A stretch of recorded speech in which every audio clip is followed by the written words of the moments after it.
Finally, a lot of you will be interested in increasing the utilization of e-services as opposed to the old-fashioned paper route to completing certain transactions.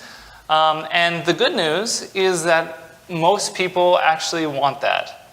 So in Ontario, when people were surveyed back in 2012, the vast majority of people said, yes, I would prefer to complete government transactions online rather than going to a government office and waiting in line.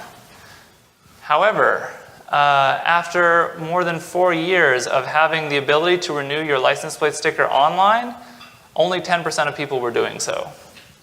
So again, with all of these instances, we're seeing this tension between what people say they want and what they're actually doing. And going back to that idea of grabbing people's attention so that they actually pay attention to the important information, all we did on the exterior of the envelope that you might receive if you are a vehicle owner is we highlighted that information in color. So we just made a simple change of making sure that if there was one piece of information you were going to read on the exterior of the envelope, it was the information that, hey, there's a web address that you can go to and do this online instead of doing it in person.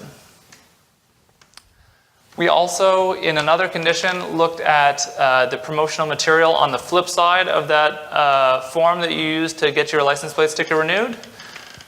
And we changed it in line with some behavioral insights principles.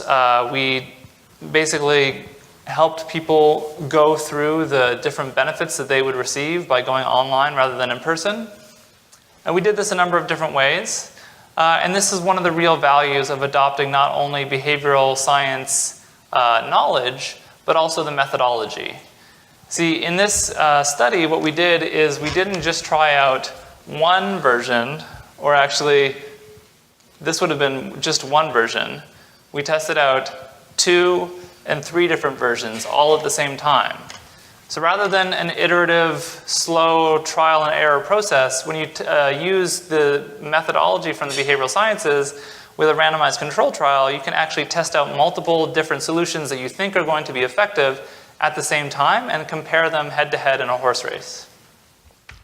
And what we found was, it was that second condition with the blue stripe on the envelope and the way that we were formulating the promotional information kind of in line with some behavioral science principles that had the greatest impact on online transactions. And it also increased on-time transactions, because it turns out if you remove the behavioral barrier of having to, drive, park, and wait in line at a Service Ontario Centre and get more people online, they're also just more likely to do something on time.